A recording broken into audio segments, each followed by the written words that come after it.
Welcome to the Low Carb MD podcast. No one is beyond help. No one is beyond hope. Nothing said on the Low Carb MD podcast is medical advice. Please consult your own doctor before making any lifestyle changes.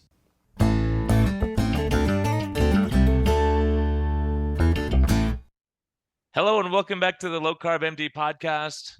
Tro, what are you excited about?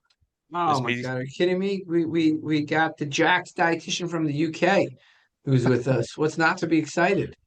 How'd your kids? How'd your wife? He's making beef great again, Brian. I've been Yeah, it's following awesome. this dietitian on Twitter. Twitter for a couple of years at least, and he is just on fire. He's just absolutely on fire, and we'll put his handle in the show notes. And I just wanted to bring him on, get to know him a little better, understand, as a trained dietitian, how he came to metabolic health, and let's see if we can learn a thing or two, Brian. Yeah, and how things are different across the pond here. Yeah, Mike, welcome. Great to have you. Yeah, thanks for having me on, guys. I'm not sure you're going to learn anything here, but we'll see how it goes. Yeah, hopefully we can all educate we'll figure something out. But tell us your story. Yeah. Like, how did you? What made you go into nutrition, and what was your path like? Was it a direct path, or did you circle around to do other stuff? And how'd you get your interest? Yeah, no, good question. To be fair, it's a bit of a long story, so I'll try and keep it short. But I started in sports science, did that as an undergrad, and if I'm perfectly honest, I wanted to be a physiologist. That was like, for me, physiology made sense, measuring everything, tracking everything. And I just thought, like, this is great. And then it was my supervisor at the time. Obviously, he was a physiologist, and he said, "Look, there are no jobs doing this thing. That's why I'm lecturing. So keep that in mind." I went back to the careers people and said, "Well, like, what am I going to do now?" And they said, "Well, what else are you interested in?" And I said, "Well, nutrition is really interesting. I'm quite good at it." And I always kind of had a knack of like relating the nutrition to the physiology, of course. Like, well, if I eat protein, like what happens to my body, kind of thing. And then somebody mentioned, "Oh, like, why don't you, go into maybe sports nutrition?" Kind of went that route for a little bit. Again, realized, well, there are no jobs in that either. It's a bit of a, you just got to know the right people kind of thing. And then eventually somebody said, "Look, why don't you go into dietetics?" And as funny as it sounds now, my first question was, "What the hell's that?" I had no clue. Of course, clinical nutrition. So I thought, okay, cool. I can go in that direction. So came out of sports science, had to, spend a year or two doing biochemistry. I studied biochemistry at two different universities. Eventually did my master's degree in dietetics. And that's how I ended up here in, obviously, clinical nutrition. And all along that route, multiple years there, like 6 years at least, I could have been a doctor, but obviously not. But in that time, obviously gained lots of experience working with lots of elite athletes in all kinds of sports, everything from triathlon. I worked for the British swimming team at one time. Powerlifters, helped loads of those guys break records and stuff. So I had a really firm grounding in, the sports nutrition side, the physiology side, and even like how to read research. And then so I took all of that into dietetics at a master's level. And that's really where I suppose the wheels started to fall off a bit in terms of, of course I was interested, and how do we apply all of this physiology and nutrition to like clinical issues, right? Like diabetes, etc. But straight off the bat, not to rail on them too much, but the first thing, I remember we had this meeting before the course had started, get to meet all the students all in one place, all the, dietetic students, I guess. And, I was really excited for all the things we're going to learn and all this research we're going to read. I'm a massive nerd, so I was dead excited. And what floored me was literally 80% of the class, at least my class at the time, and, we're talking literally 10, 11 years ago now, nobody was interested in research. When it came to the biochemistry lectures, the beginning ones, like none of them knew what insulin was. And for me, I was shocked, in the beginning, because this was a master's level course. So I just assumed everybody would be able to, on a basic level, read some research, come up with some ideas, just basic stuff. And that was the start, really. So it kind of, started a bit rocky. But that's how I got in, to answer your question and not go off on too much of a tangent. That's how I got in. Yeah, long story.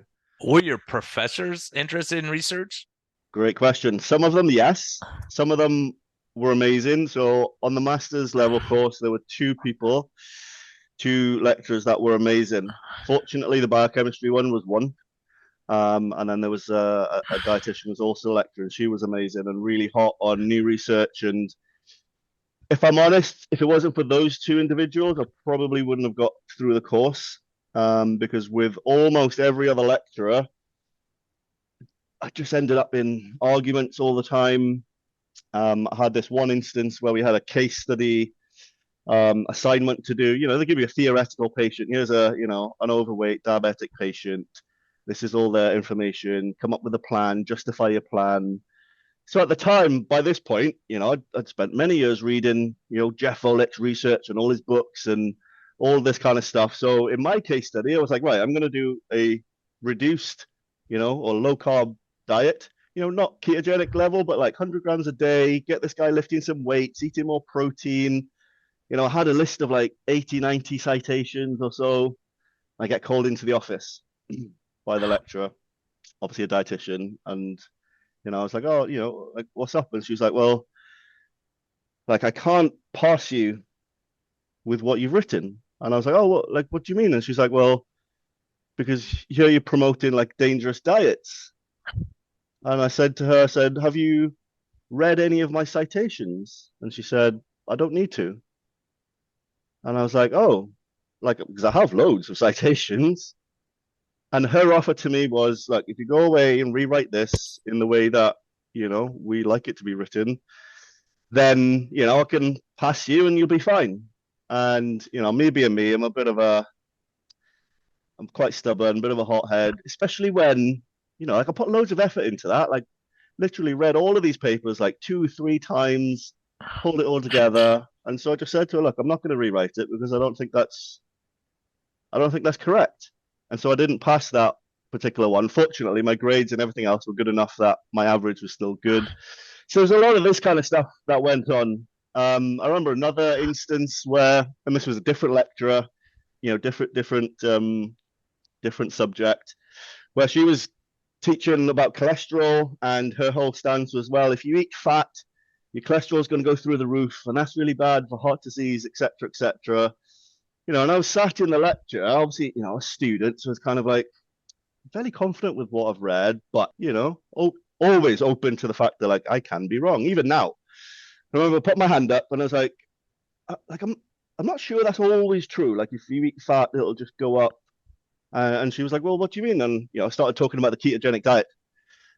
And I was like, well, I've read all this research on the ketogenic diet. I've read these books, and, in a lot of cases, cholesterol levels improve, especially if they're overweight, obese, etc. It's really like in a minority of people. We've seen LMHR and all this kind of stuff coming out recently where maybe it does go through the roof. And she was adamant. She's like, no, that's not true. If you eat saturated fat, your cholesterol is going to go up. All this bad stuff happens. So again, me being me, I was like, okay, cool. And I told her, I'll tell you what I'm going to do. I'm going to do a 3-month experiment. I'm going to go on a ketogenic diet. And this is like 10, 11 years ago now. So I told her, I'm going to go on a ketogenic diet for 3 months. And because, of course, we were in university, we had access to all the labs, to do your HbA1c, all your bloods, lipids, did a bod pod to look at body composition. And I tracked everything. And I circled back after 3 months, presented back to the class. I'd gotten leaner, I'd added muscle. In fact, my lipids weren't abnormal in the beginning, but they'd actually gotten better. Like, my total cholesterol had come down a bit. Of course, my triglycerides had come down rock bottom, and everything was literally in the normal range. And I presented back to the class.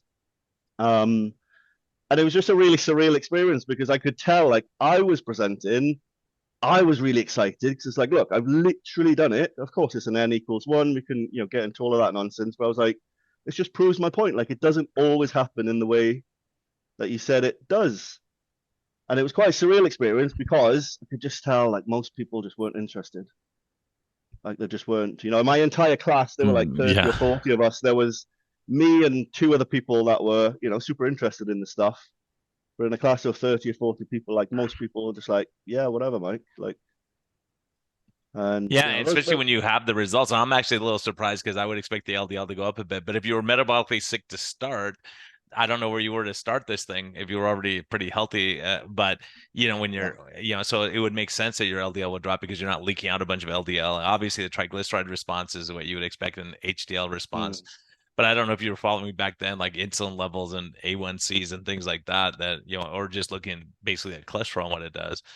Because I did the same thing. I remember I did my A1C, yeah, and that, it wasn't high to begin with. Mm-hmm. But obviously the point I wanted to prove was like, if I eat a bunch of fat, especially saturated fat, we can't automatically assume all the bad stuff happens. And we see this in almost all of the low carb studies that have been going on for like literally decades. Sometimes, yes, cholesterol doubles or whatever, but like for the most part, most of the time, at least in my experience and from what I've read, it's not always the case. So yeah, that's just two examples. There were loads more other examples. Off the back of that one, though, it was funny because that lecturer reported me to the overall course leader, got pulled into her office, and her concern apparently was, oh, Mike's now developed an eating disorder because he's on a ketogenic diet. This is like a comedy. It's just like a tragic comedy. You're getting healthier. You're getting healthier, and it's an eating disorder. It's amazing. It's just amazing. Yeah. The best part. Maybe I shouldn't say this bit, but the course leader was obese at the time, which was, probably the funniest part, perhaps, because I was just sat there like, 10% body fat kind of thing. And yeah, it was just obviously, quite a surreal experience, quite an odd one. And then just obviously sets quite a weird tone coming into the profession, doesn't it? At least it did for me, because it's like, oh, wow, like, I'm not sure dietitians are really super keen on research and new stuff. And obviously some of them are, like, probably a bit like doctors, right? Like, have you reached out? Have you reached out to that doctor, the dietitian? Have you ever reached out to them back, say, hey, I'm 10 years in practice. Have you seen any of the new studies? Yeah. Remember back then when you thought I had an eating disorder? I really wanted to help you. I noticed that you were overweight. Like, you're laughing. I know I actually mean it like more honestly and not the sarcastic way it sounds. Like, have you ever thought about just reaching back out to them saying, reconnecting, I wanted to, how would that be received in your opinion? Well, it wouldn't be good, would it? Which is probably why it's never crossed my mind. Because we all know that, like, I don't think I'm speaking out of turn to say that, like, most dietitians, for lots of reasons, right? Like, they're not sitting around reading research, trying to figure out new ways. And I'll let you in, like, an insider kind of secret, I suppose. At least in the UK, I don't know about the US, but at least in the UK, like, most dietitians aren't even tracking their patient outcomes. And I know that for a fact. Of course, I've been doing this job for, in my 11th year now. And at least about 5 or 6 years ago, it was a big thing for the British Dietetic Association to be telling dietitians, look, we need to be tracking outcomes, justifying our existence, basically. And so they did have a bit of a push on it for about a year, but still nobody does it. I track my outcomes personally. I always have, though. But again, I've brought that from the sports science realm. Gosh, so I've got spreadsheets. Brian, hold on. Brian, what would happen to medicine and dietetics if we simply saw how bad we did? What would happen to this entire field? I think that's the big thing. And I think I think there's a huge point we're making here. Is like some people are not going to change their opinion no matter what, even if they're obese themselves and they're diabetic and they have, like, I'm doing the right thing because that's what the book said, right? And so at some point, I had to look back at at my career with diabetes. It's a total failure because you put people on insulin, put them on this drug, and it was just like, okay, we're just going to add this drug in 2 months, and we'll add this drug in 3 months, and in 4 months you add this drug, and then your blood pressure, and you start looking like no one's getting better. No one's saying, oh my gosh, doc, thank you. Since you put me on that insulin, I feel great. No one does. Your numbers may look better, but then you go, I'm not feeling better. I'm depressed. I'm anxious. My back hurts. My knee hurts. And, it's one of those things you have to reassess and go, this isn't working. Then you try a new approach. Like, I don't know if you know my story, Mike, but I had a patient lose a bunch of weight doing intermittent fasting and cutting carbs. And I'm like, okay, like there's a curiosity, go, okay, maybe this will kill you. Let me look at it. I remember when I heard about Sean Baker, I go, this guy's crazy. It's just a gimmick this guy's doing. Like, let's wait till his coronary calcium, then I'll give you an answer on this guy, and then he gets his coronary at 0 and you're like, oh my gosh, like he should be dead, right? I mean, if what everyone's saying is true, they should be dead. And then you say, oh, and then you see Sean posting all these testimonies from all these people. I'm like, either this guy's just making up all this stuff or he's having benefit with patients. Well, we should look at that, right? Yeah, it's interesting to me. I went through the same cycle with Dr. Baker as well.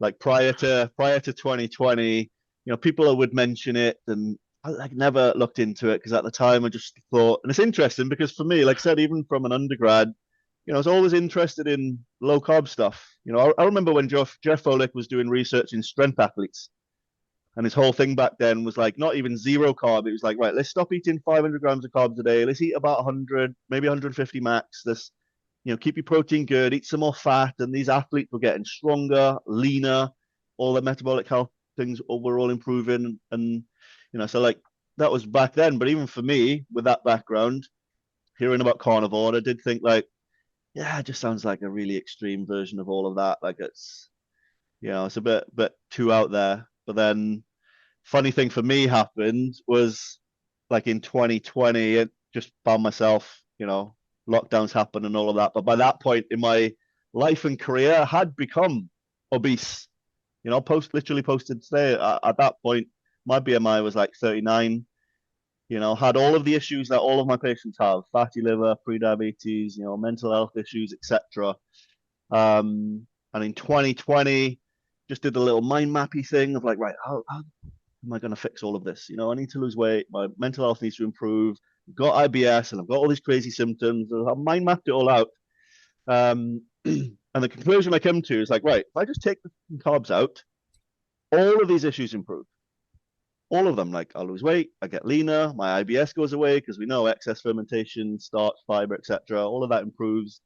At the time, I'd read a few studies about, how like ketosis and mental health, and it was like it's gaining more traction now. We've got some more studies now, which is like amazing and really exciting. I think at the time they were like 1 or 2. So I was like, okay, like maybe the mental health stuff will improve, but at least this other stuff will definitely improve. And that's how I kind of like got back into it. And that's when I adopted it, properly as a lifestyle. And then by the end of 2020, as I just adjusting my diet, so taking more of the veggies out, just adjusting for gastrointestinal health. And then by the end of the year, I was like, wow, I'm literally just eating meat. I better look at what these carnivore people are saying because I'm pretty much there. And just having that experience was, at least for me, what, opened my mind to it a bit. And then, when I started following these guys and start reading their books and stuff, and it's like, same as you, it's like, wow, I think these lot are onto something. And then for me, since then, like, I posted about this last year. So I found all the dietetic books from like 1920, right? And I've got them all saved. And it's really interesting because back then, the manual of dietetic practice was written by doctors back then, and they were doing the carnivore diet. And it was reversing. Yeah, mutton. Like what's mutton? They would have mutton and all they would have those. And same thing in the medical text. You go back to 1880s, up to 1920, they said, get rid of carbohydrates until you stop peeing sugar. When the ants don't come on your urine anymore, then you're good, right? And you go, how did we change? Well, you get a drug that comes in. And then they go, okay, just use insulin. Now you don't need to worry about all the other stuff. Just take insulin and you can eat whatever you want now. That is literally it. And that's what I found, because when I tracked it all through, I was like, right, read 1920, 1930. And all the, like you just said, all the textbooks were saying, yeah, low carb, low carb, low carb. And then literally the exact year that insulin was commercialized, boom, the next year, all the books changed.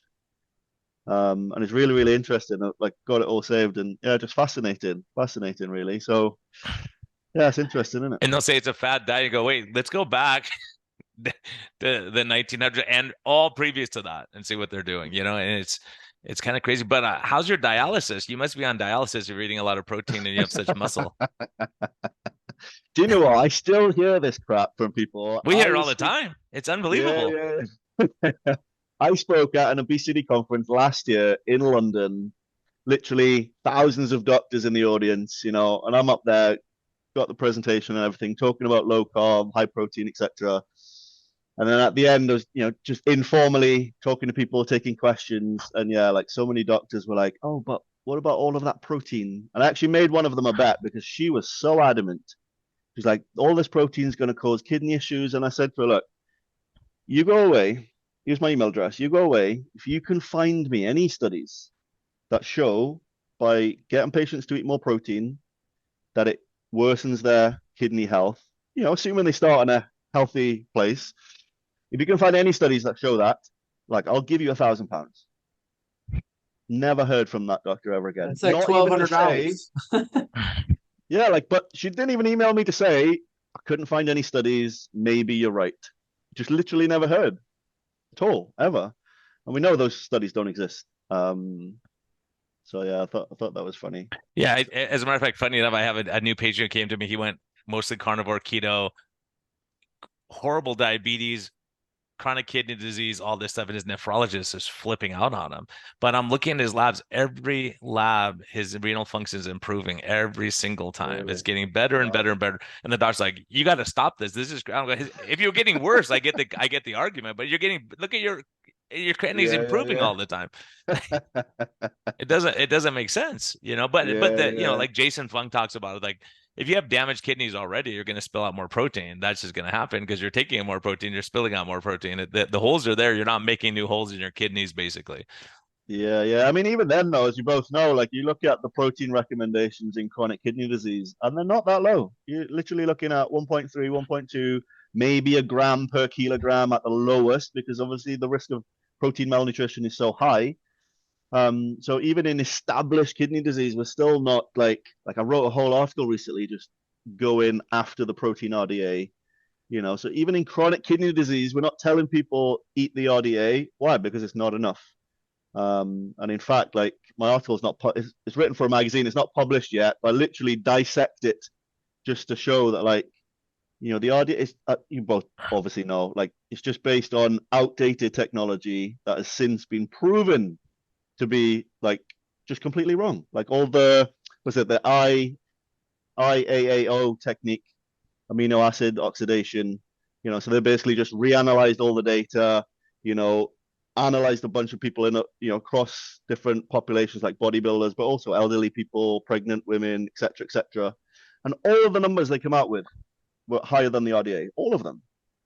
In some cases even 50% higher. But yet, I was going to say people like me, definitely not me, dietitians in general are all running around going, oh yeah, your bagel, that has enough protein. Yeah, no worries. Put some peanut butter for protein. Honestly, I get so infuriated with this crap. Doctors do it as well. I know you're both doctors, but not you two. But yeah, doctors are bad for it as well. Like, oh, Mrs. Jones, your cornflakes. Yeah, that's got protein. That's okay. And I'm like, no wonder we have literally an epidemic of sarcopenia, and and that's what the article goes into, is all the evidence across conditions. As you both know, like, people with diabetes eat more protein, things improve. Obesity, eat more protein, things improve.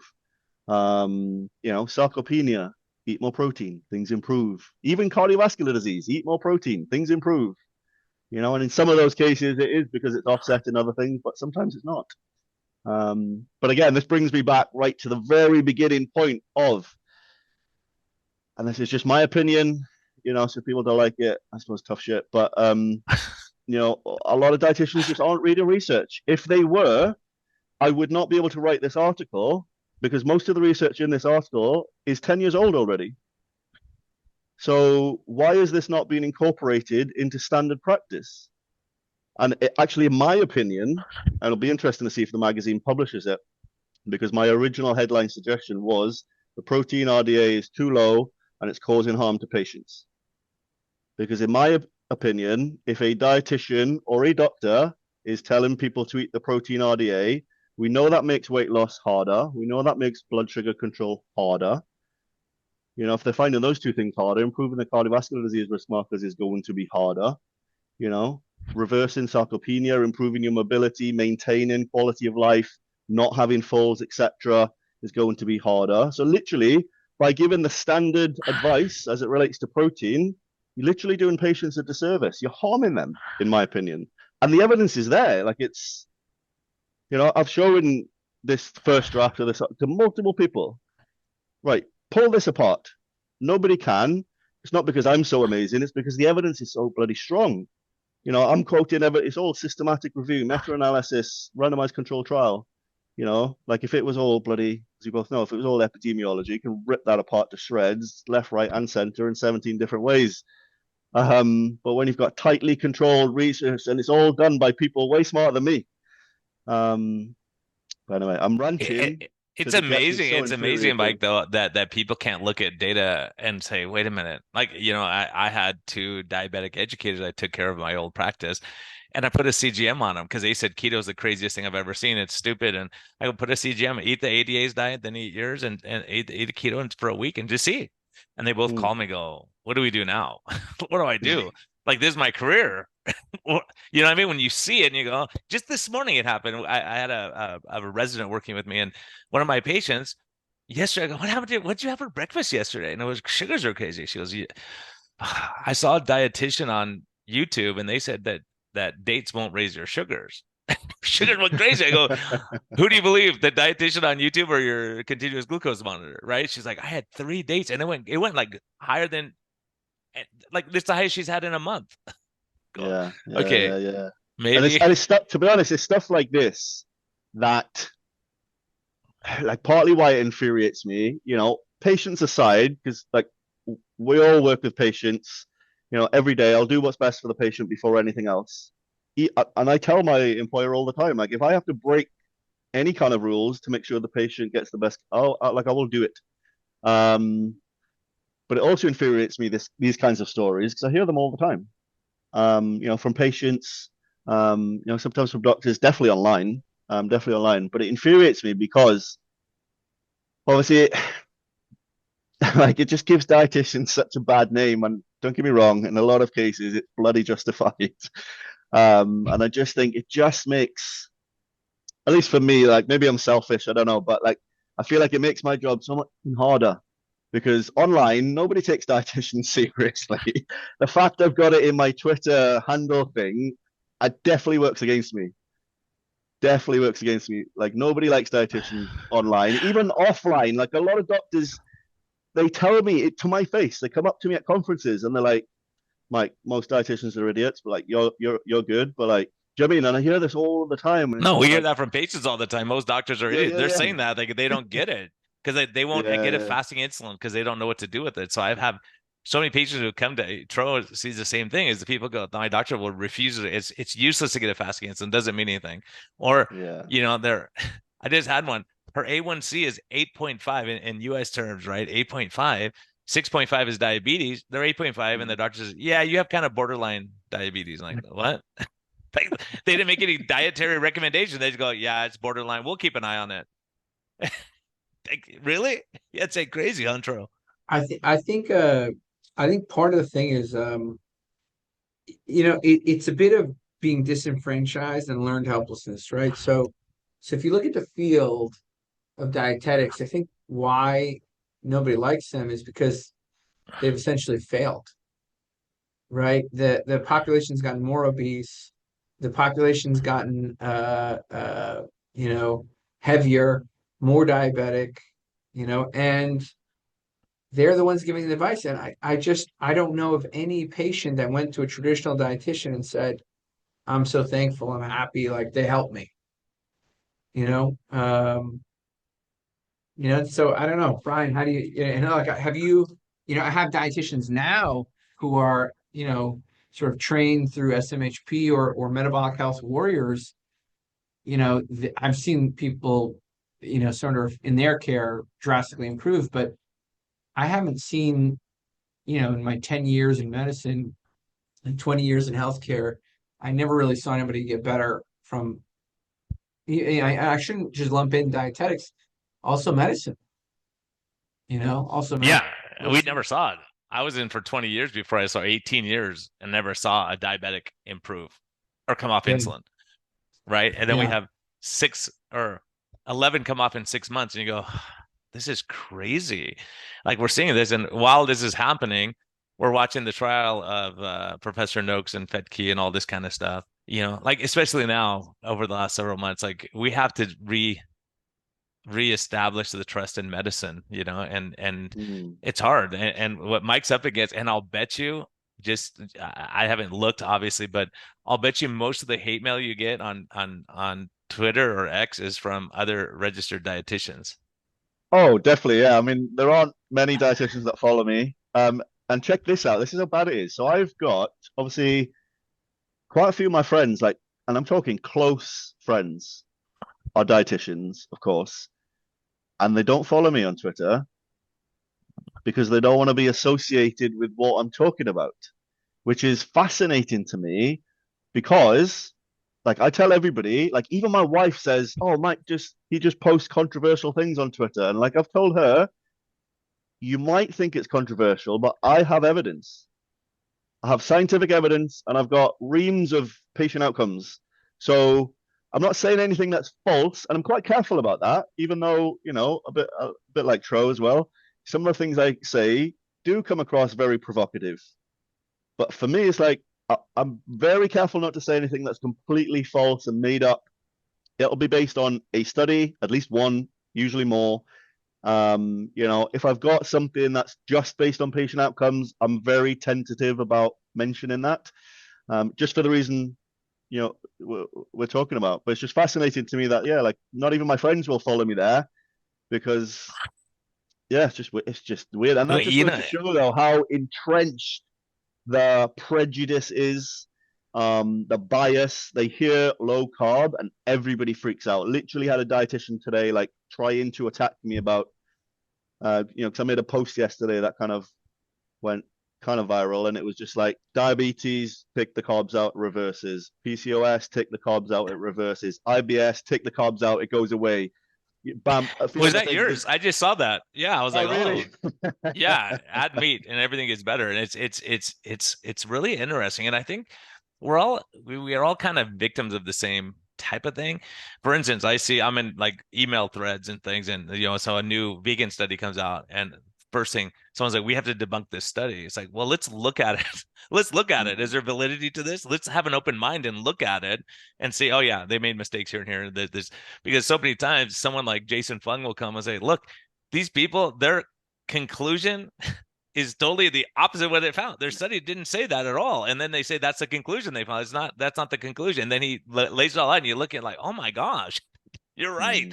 You know, and so it is hard. And especially this, because there's so much emotion involved. Because I think we're going to come to a point where you go, certain people, like if you like, and I would love to hear your point on this. If you have a person who's a long distance runner, is their nutrition going to be different than a accountant who sits at the desk and they're diabetic and obese, right? Or you have a big muscle guy, like, can you get away with more carbs than me? Of course, you know? Yeah, absolutely. And that's that's what interesting you said that, because that's one of the points that I'll have a diabetes presentation that I just deliver everywhere, all over the country. I just go around and get the message out. And that's one of my slides actually, is like, look, here's the typical day, we call it. Like, here's a typical day of your patients that you see in the street. Like I said, office workers, people in the hospital, you know, the diet there is crap. You know, and they're eating like cereal, sandwiches, like all this meal deal crap. And on my slide, I just point out to everybody, and every time I do it, nurses, they're all very shocked because I say, right, if you add all these foods up, and this is before we get into overeating, right? But we add all these foods up, how many carbs is this? At least 300. At least. And I say to them, if you open any sports nutrition book, right? And, you know, this is the same level of carbohydrates that the sports nutrition people are telling elite athletes to eat. And they all go, oh, okay, that's not bad then. And then I have to remind them, well, look, our patients aren't moving like elite athletes. And they go, oh, and then I have to say to them, and we're surprised that people are running into problems. And they're like, oh, what? And then they get it, right? I mean, we can get into the discussion as well. We all know on the call, obviously, that even elite athletes develop diabetes. And So there's a whole other discussion there. But Yeah, there was a big thing. A big endurance athlete came out and said, "I have diabetes." This was in the yeah, past month. This is a mm, world-class elite athlete saying, "I have diabetes," and I think this should be a cautionary tale. And it's type 2 diabetes, and we should need to really look at the fueling. And Tim Noakes has been a huge sort of evangelist in that front of reevaluating the nutrition for athletes. Well, Uh, Tro, guys, I would love to hear your take on this, but I might be biased a little the other way, saying, look, it may not be their fueling necessarily. Maybe the increased cortisol stress hormones. We have to have them on here, Mark Sisson, a really interesting discussion. If you look at it, I mean, I just pulled up 8 studies that showed elite athletes have higher coronary calcium than the general population, right? Given everything else being fairly equal, but are they at increased risk of cardiovascular disease? It doesn't look like it based on these studies, but it could be they have bigger vessels. It could be that they're laying more calcification down on the plaques that are there. There's a lot of explanations for that, because it's always stressful. You go, look, I'm running all these miles, but there are scarring you can get in your heart. All kinds of other things can happen from this intense exercise. But just as an N of one, I have a patient. We've been kind of struggling with her. She's had a lot of life stress, and she's a long distance runner, goes out there and busts her butt running all the time, and she's not losing weight. Her insulin's still high, and her A1C is still high. And I'm looking at her labs. I'm like, what did you do? Your numbers all got great over the holidays. What did you do? She said, I blew my knee out and had to get surgery. And she goes, now I'm just walking all the time. She's walking. Her stress level is better, but her A1C came down. Her insulin, she goes, I'm down 7 pounds. Like, after being plateaued forever. And you go, gosh, could have been that chronic stress and stress of running, stress of life and kids and whatever. But it's really intriguing. Her fueling didn't change. Her fuel didn't change. She's been low carb this whole time. She go, how much of it is this, and Mark Sisson's making this point. We all go to the gym, we run on the treadmill, zone 4 and 5 or whatever, trying to get this big workout in. And he goes, maybe just walking. And he's having these guys walk, and they're blowing out their marathon times, and they're not injured, and they're losing weight, and they're metabolically healthier. So it is kind of, and maybe we have to sit back and look at this picture again. It definitely plays a role, doesn't it? I don't know if you guys have read the book, Why Zebras Don't Get Ulcers. Amazing book. Yeah. It's all about that, right? Like all about the negative effects of stress all over the body. I mean, it's years and years old now, but it's just got to play a role for sure. Absolutely. I mean, especially these days, like, because, as you both know, like sports nutrition, really what they're telling these athletes is, eat more carbs, train more, train harder. That's it. That's literally, like, you could do a sports nutrition masters, you'll pay 10 grand, and that's literally what you learn. And so, yeah, like, it's got to play a role. But it's got to change at some point, because we're biased in our way, because I have a continuous glucose monitor on all my patients, right? So I see you work out harder. I see myself do a super intense workout. My sugars go up. They go up. Why should I carb load that?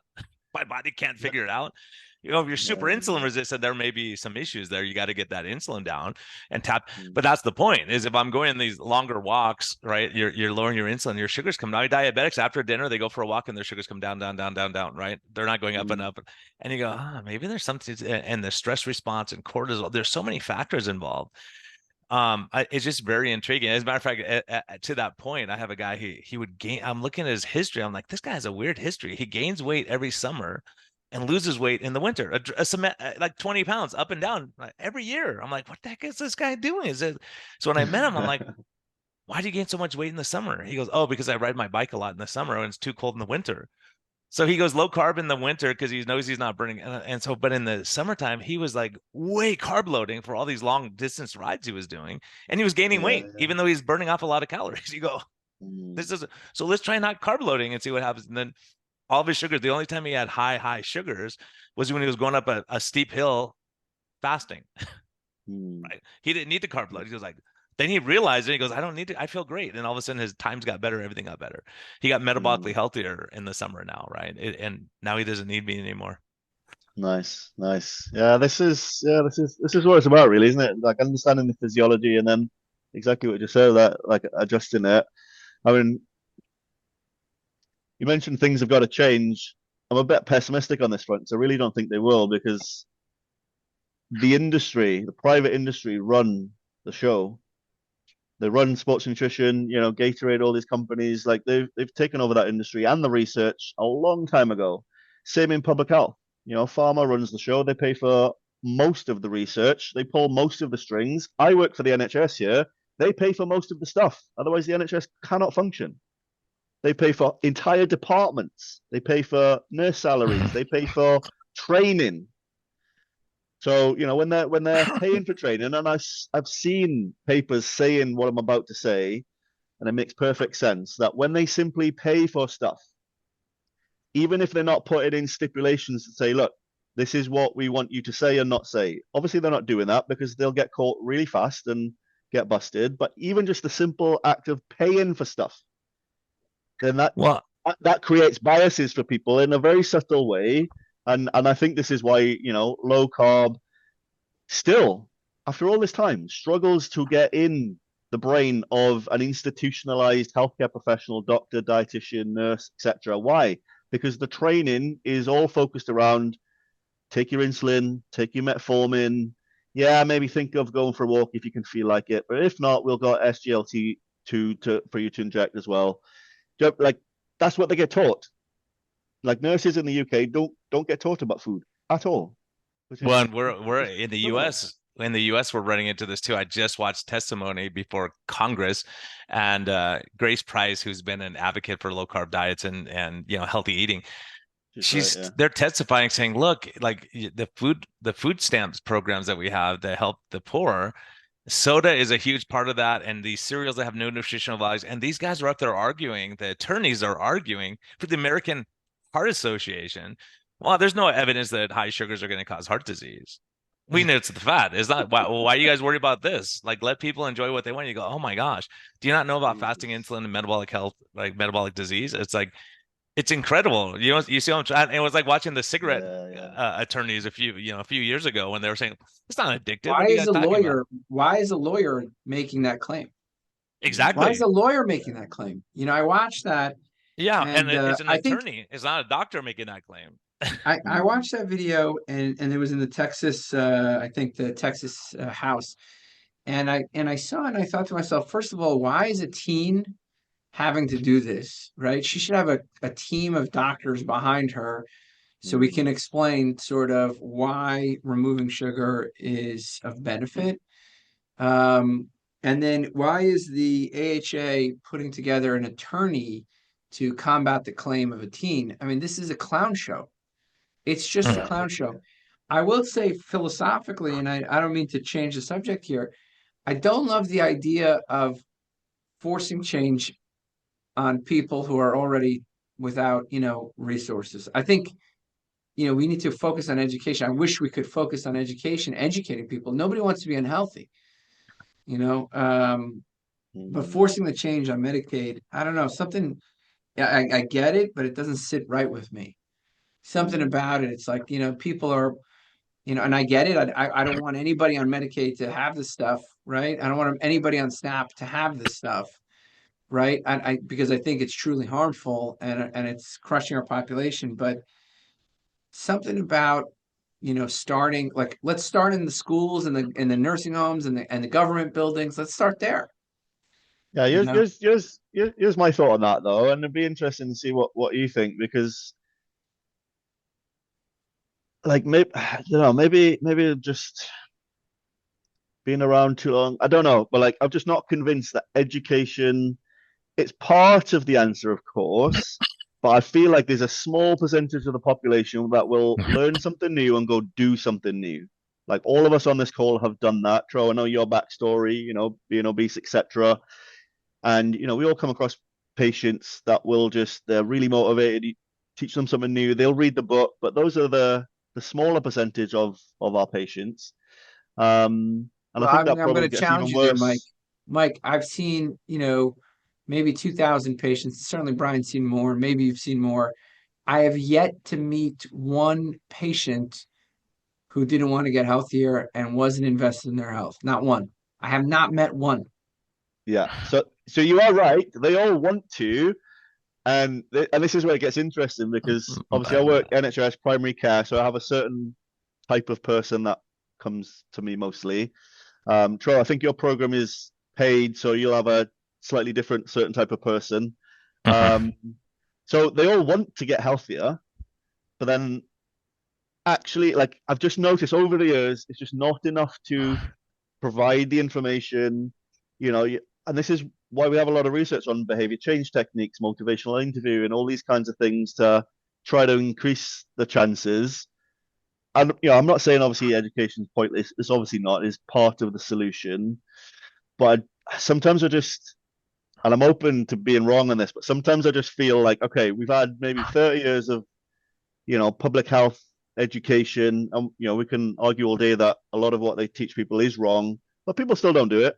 The government have spent millions educating people on certain messages, and I'll agree those messages are typically wrong, but people still don't do it, which leads me to the conclusion of, like, is education enough? For some of us, yes. I think for most people, I'm not sure, which is where, like, at least in the UK, I don't know about the US, you guys fill me in, but in the UK, like, the government set the rules, I guess, of say what the schools are allowed to do. So the schools go do their thing. At least right now in the UK, the school can buy strawberry flavored jelly, and that counts as a portion of fruit because it's strawberry, right? So there's this kind of crap going on. Pizza's a fruit or a vegetable or something because it has tomatoes on it. And it's like they have exactly. all these crazy rules that. Yeah. And I'll go to the school, and I have multiple times and say, look, I'm a dietitian. This is my job. I know what I'm talking about. Like, this and this and this, need to change this. And they just go, look, we're just following the rules. Right? So how many times have we heard that in the last 4 years? I'm just following the rules. And what Mike, what you said, and I think you're spot on. I agree with you. We'll both team up on Tro on this one because I think part of it is education. I just met with a patient. Yeah. She knows. She goes, I haven't seen her for 2 years since 2023, and she goes, I need you to, like, be in my corner and help me. She goes, I know I need extras. I know all this stuff, but doing it, like, we all know what to do inherently. Eating certain things are bad for you. Everyone knows that. So we figure out. But part of it is everyone wants to be a doctor until you figure out what you have to go through to be a doctor, right? Everyone wants to lose weight. They go, I have to go to the gym and I got to go walk and I can't eat that cookie that when everyone wants to be a millionaire. Well, you can't just buy whatever you want. If you want to save your money to be a millionaire, it's going to cost you. So I think there's wanting it, but having the support and the guidance and someone who's in your corner. Like, so many people, Terrell, like, I can't exercise. Well, why not? I don't like to be sweaty. Well, we have to figure something out. Can you swim in the pool? You won't be sweaty in the pool. Let's put you in an ice chamber and work out. What do we have to do? And so sometimes it's just, and part of it's our mindset. We failed so many times. You think it's just not going to work. This mindset thing is so huge. And to have people like Tro, like your app and stuff where you can be, with my patients every 2 weeks, we're doing Zoom meetings and talking and helping each other and supporting each other. Someone's had a terrible week and they come in and no one yells at them and says, you're a jerk. Oh, yeah, I was there a week ago. I was there last week. Right. So these kind of things we need. So many people just don't have that social support, family support. They're surrounded by stress and negativity everywhere in their own brain too. And so I think it's a lot of that. But I don't think, and I would agree with you, Tro, I don't think making government guidelines, if you made the food pyramid, like, say, eat meat all the time, I think a lot of people are just not going to do that too. They can't afford it or whatever, for whatever reason. There's reasons that we don't follow the rules. Yeah, but here's the thing with that, right? So that the guidelines, like, nobody's going to do it. But I just disagree with that premise too. No. So what I was going to say is, like, so at the moment, like, governments around the world subsidize the production of certain crops, sugar, etc., and that keeps the price of ultra processed food down, right? And especially in the West at the minute, they're simultaneously trying to put farmers out of business for all sorts of crazy reasons. I honestly just don't understand why we can't have a policy shift, where we heavily tax all the crap food, heavily subsidize all the fresh food, the meat, the eggs, fruits, vegetables, etc. Just because then that just it's not like forcing people, but millions of people will just buy the cheapest thing on the shelf.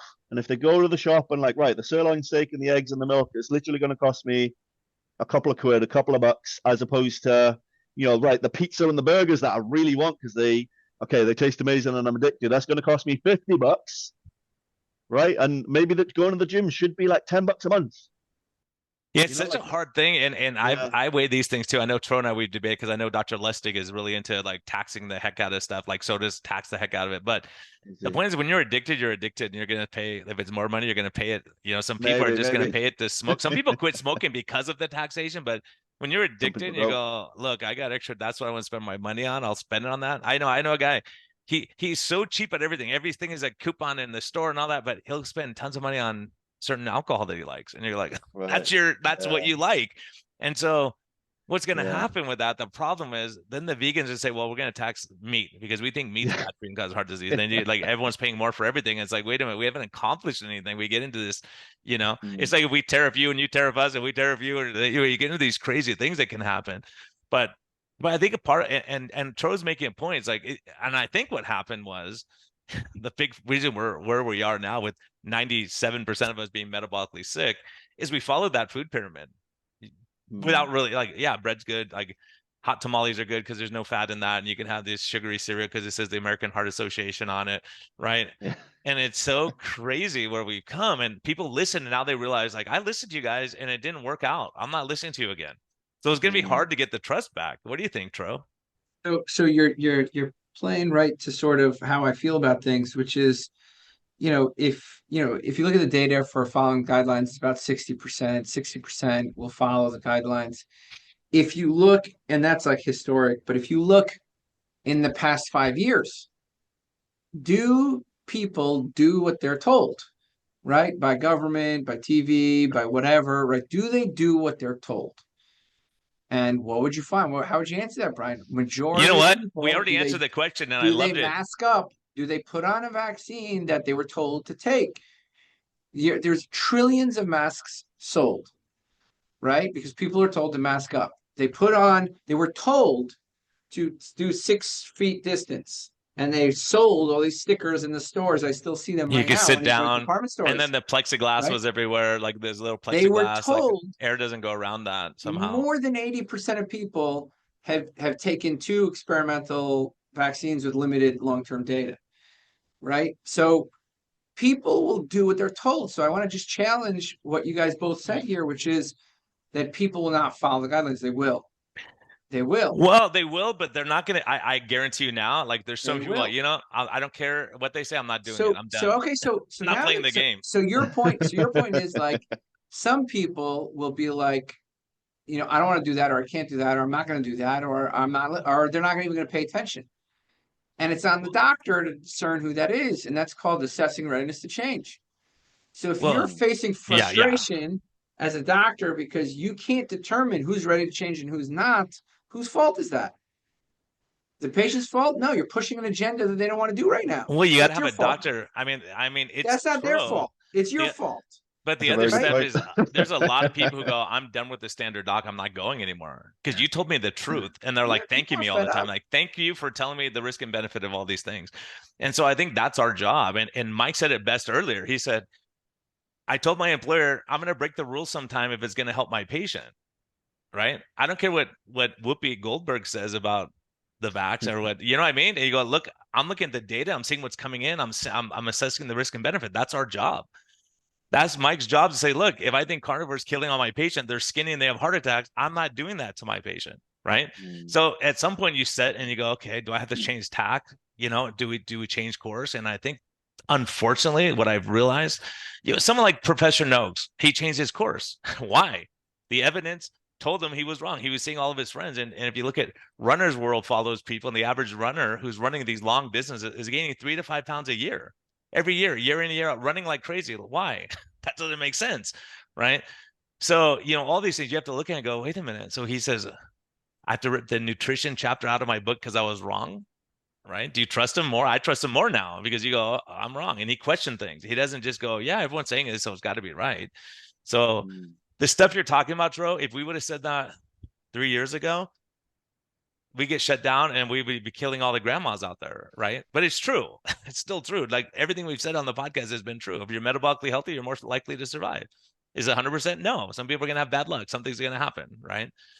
So, yeah, it's so hard because all these problems we look at, it's like, okay, Maha, how do we make it happen? How do we really, but I think like Mike, what you're saying is like, we have corporate interests that are just, we're up against it because you got big farm on this side, big food on this side. Eat whatever you want. We can shoot you with this drug, right? You know what the biggest problem is? The biggest problem is when we correctly remove money away from the AMA, the hospital systems, and the insurers, right, and the pharmaceutical companies. When we do that, it creates a vacuum.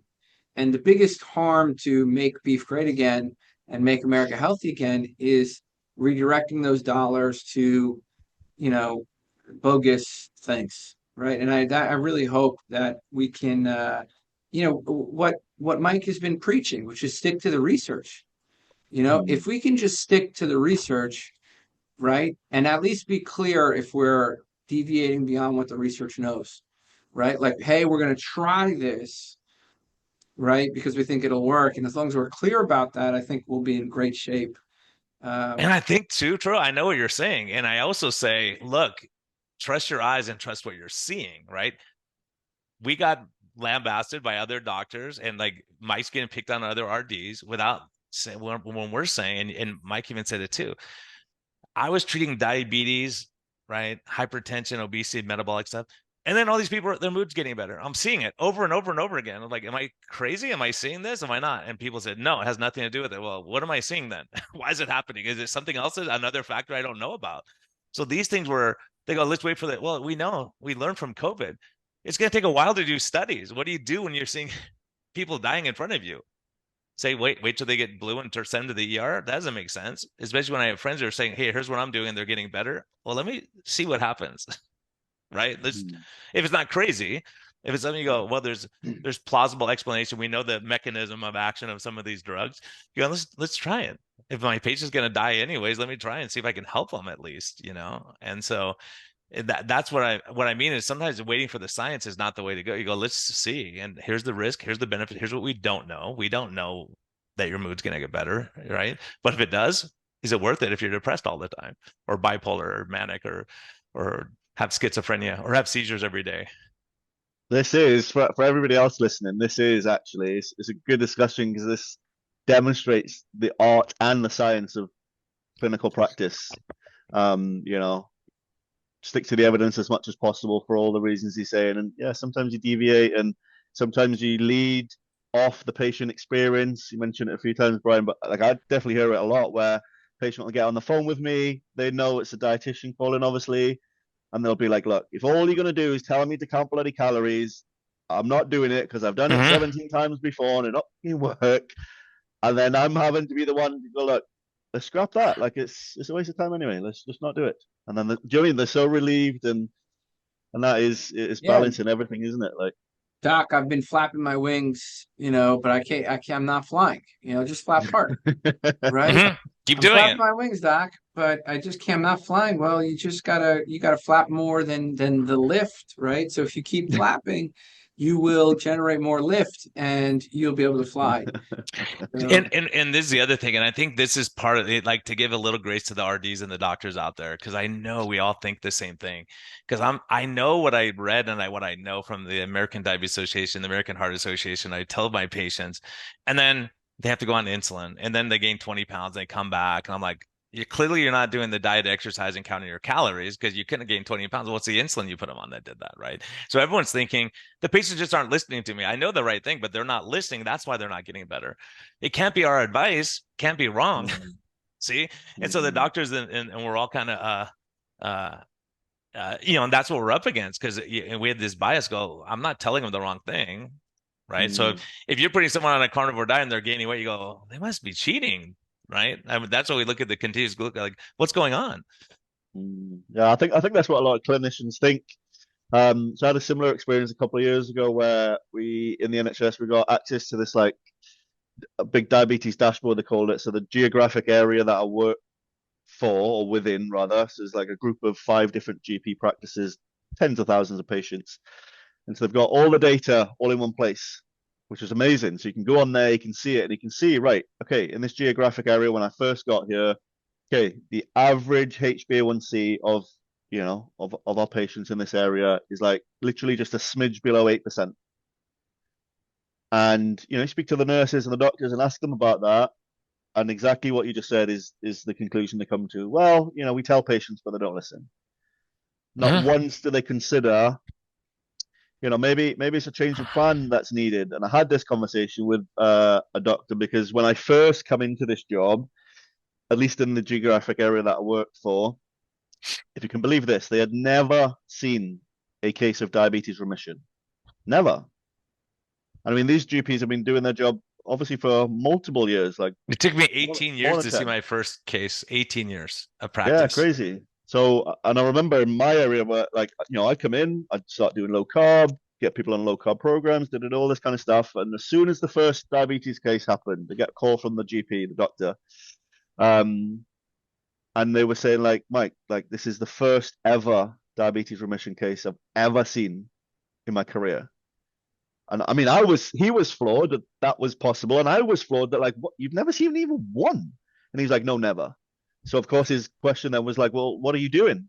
And that was nice because it opened up a conversation. And since then, we've had 45, 50 cases of diabetes remission, and Yeah, it's awesome. Yeah, it's awesome. thankfully, because of that, though, it'll be the same for you, hopefully. But like, because of that, all the nurses and stuff, at least the ones I work with, they're all now on board. So when they see a patient, the first thing they say is like, look, I need to do this with your medication, stop eating the bagels, and go and speak to Mike. And so thankfully they're all Once you all see on it board. once, like we say, you can't unsee what you've seen. Once you've seen it. So that's what Yeah. was happening at my old practice. One of my partners, an endocrinologist, and he's like, what you're doing is crazy. You can't believe it. You're like, people need sugar to live. And we had all these discussions. But what happened was he would be taking care of the husband, I'd be taking care of the wife, or vice versa. And all these, my patients are coming off insulin, coming off their meds, their blood pressure, and these people are just getting cranked up on insulin. And the husband would go to him and say, hey, how come my wife's coming off insulin and like I'm getting more and more all the time? What's he like? And then someone else and someone. So finally he started getting like, what are you doing? Like, this is crazy. But Yeah. the doctor's thinking the problem is the high sugar. We have to fix that. Let's give you drugs and drugs and drugs until we get the sugar down. But where's the sugar going? Right? You're gaining 50 pounds and like they're not getting healthier that way. So it's just amazing, that mindset that we have to overcome, and being patient. But I think once they see it, then all those other doctors say, I think I want Mike to take care of my patients because I'm not escalating drugs and people are coming off meds and they're happier with me when they come. And I don't have to see them all the time. Literally, yeah. And to be honest, this is why I spend so much time. Like I said, I go to all sorts of conferences, talking, writing articles all the time, and I do all these things for free. Like, I'm on social media all day, every day for free, just talking about this stuff. But this is why, because the more clinicians that hear about it, and like you said, like, okay, if you see one case, you can be like, yeah, maybe it's a coincidence, or this kind of. But when, okay, this guy's talking about 50 cases, this guy's talking about 30, that other person's got 100, right? And then it's like, you would hope once you reach a critical mass like that, or they've heard it enough times, that then I think that's the only chance. Because when you really think about it's such a complex, deep problem. Like, you mentioned doctors there, and you guys are trained doctors, you know better than me, but like, how much nutrition training do doctors get? Barely none. I've got friends that are doctors and they're like, oh yeah, we spent like a couple of weeks, I can't remember what I was taught. And it's like, well, okay, well, why is that? Like, there's obviously, if I looked into it, I bet you there's a pharmaceutical industry link, right? Like, there has to be. That's who trains us. That's where we get Yeah. the latest data from. That's what happens. Until Right. you say, Yeah, wait a yeah, minute, yeah. you're biased, you're selling me something. Maybe your car's not the best car. Let me look at other cars and see what's working, what's not working. So I think it's all that we're up again. Like, I hope people listening can get a sense of that. Because if you say, and this is why we started this podcast, I said, Tro, look, what we're doing, we're helping people. Like, we're seeing people get better every day. There's a risk back then that the ADA or whatever can file a complaint and they come after you, right? Like, you can have other RDs file complaints against you, like anonymously. You don't have to face your accusers. But I say, if we have enough doctors and registered dietitians and nutritionists and whoever coming on saying, look, here's what I'm doing. And you say, look, in court, listen to all these episodes. Are all these people crazy? Because the standard of care doesn't change until you say the old standard is not right. Right. We're not doing lobotomies anymore because we realize that's not the way you treat this seizure problem. Right. And so there's so much of that that we're seeing. And then now it's overwhelming because we've had, I don't even know how many, 400 episodes or something. And each week we're talking about the same things. Like, what are your patients seeing? What are you seeing? What's happening there? And we have the charts. And say, you want to see the charts? I got them here. Come look at them.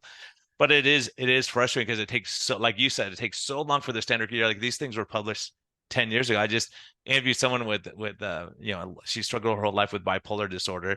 And she said in 1965, they did a study of ketogenic diet and like 80% of the people went into remission. And then was it they got all these drugs and they forget about it. No one does those kind of research anymore. They go, just quiet for 15 or 20 years. Because they go, why? You don't have to change your diet. Just take this drug and you'll be fine. You don't need it. And that's exactly the point you were making. In 1921, everything changed. Why? We got insulin. It changed everything. Yeah. So Mike, man, Tro had to ditch us for patients, but how are you? How do people contact you if they want to get in touch with you? They want to follow you on social media, that kind of stuff.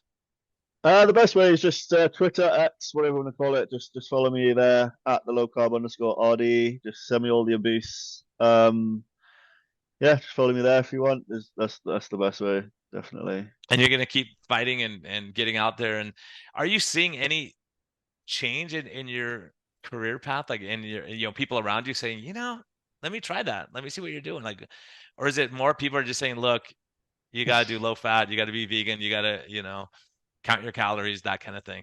Yeah, so like I would say like things are changing definitely, and like just on the ground level, the more articles I write, the more conferences I speak to, the more patient results I share with other dietitians. People's minds are opening. Like I already mentioned, within the group of doctors and nurse practices that I work with, like their opinions have changed because they've seen what I've been able to do. And of course, I'm just one person, and they're all on board with like, well, actually, if we all do this, even if we only do it 50% as well, things move forward. And so that's definitely changing, and we see it even at the sort of guideline level. We kind of talked about a little bit about this today, but and I did a post about this on my Twitter, I think it was maybe before Christmas, just to point out to people that like, okay, you're coming at me because you hate low carb, you're saying it's not evidence-based. Yet, nice guidelines, British Dietetic Association, American Diabetes Association, they had a position statement in 2019 saying that like low carb is the most effective and the most evidence-based. And there's all these big organizations that in their guideline document, don't get me wrong, they bury it a little bit, but they usually have a paragraph. Yeah, it's there where it says low carb is safe and effective for XYZ. Obviously, the rest of the document is low fat, count calories, etc. But it is there. And so, and to me, that's a sign that things are definitely changing even at that level. Because when I first came into practice, 10, 11 years ago, it'll be the same for you guys. That didn't exist at all. Like it just was not mentioned. Yeah. And even more frowned upon. So I do see these things changing, guideline level changing, obviously, especially online, things are more forward, so it's very slow and frustrating. That's a huge thing is once I saw the ADA say that, I was like, take some breath, you can take a breath and breathe a little bit, because it was not any of the guidelines and you're doing it, you're outside the standard of care and you put a target on your back. Yeah. So when they say, ADA saying is the most effective way to manage diabetes, but they're not going to say it on the headline, but it'll be buried in there and they say it, so that they're covering their own butts too, to say the evidence is there. We got to address this at some point. So the more evidence that comes back, the more people feel comfortable talking about, the better off we do. So Mike, thanks so much. Tro came back in when you left, and he said he had to go for patients too. Yeah, cool, man. It's been good to talk. Been good to talk. What are you doing the rest of the day? Anything? I'm actually going to Phoenix. We're giving a talk down in Phoenix with a bunch of low carb metabolic health people over on the weekend, and then I'm off to California, San Diego for the week next week. So, yeah. Oh, nice. How about yourself? Lots of sun. Yeah, it's just literally pitch black here, so I'm just gonna go and get some food, go home, hopefully go to bed. And all right, man. Well, have a great night. Thanks so much for joining us. Thanks for sharing your wisdom. We greatly appreciate it. Thank you, man. Catch you in a bit. All right, Mike. Have a good one. If you enjoy the show, please consider supporting us on Patreon by going to lowcarbmd.com.